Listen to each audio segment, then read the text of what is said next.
In the heart of the lush Garden of Eden, a serpent slithered silently among the trees.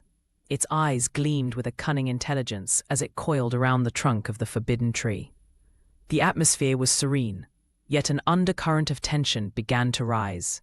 The serpent, the embodiment of deception, prepared to weave its web of lies, setting the stage for a tale of temptation and fall. Eve stood near the tree of knowledge, its fruit shimmering with an otherworldly allure.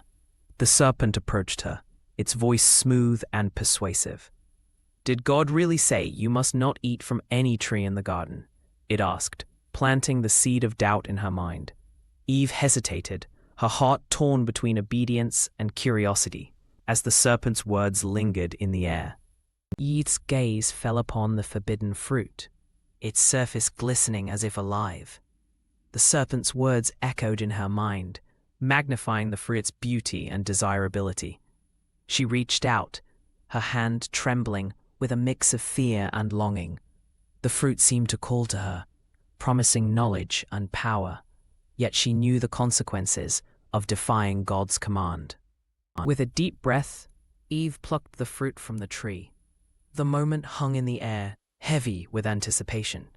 She brought it to her lips and took a bite, her expression a mix of curiosity and fear.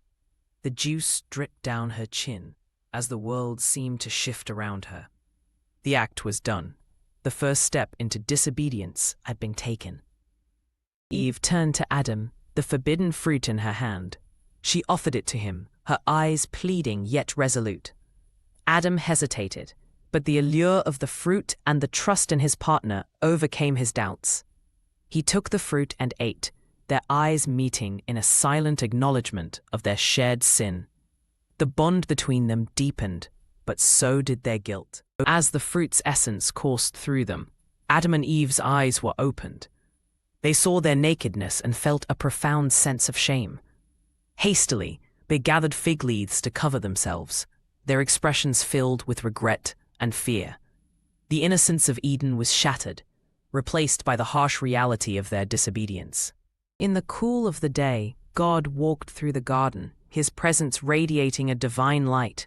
Adam and Eve heard his voice and hid among the trees, their hearts pounding with fear. "Where are you?" God called, his voice both gentle and commanding. The moment of reckoning had arrived, and the couple knew they could no longer hide from their Creator.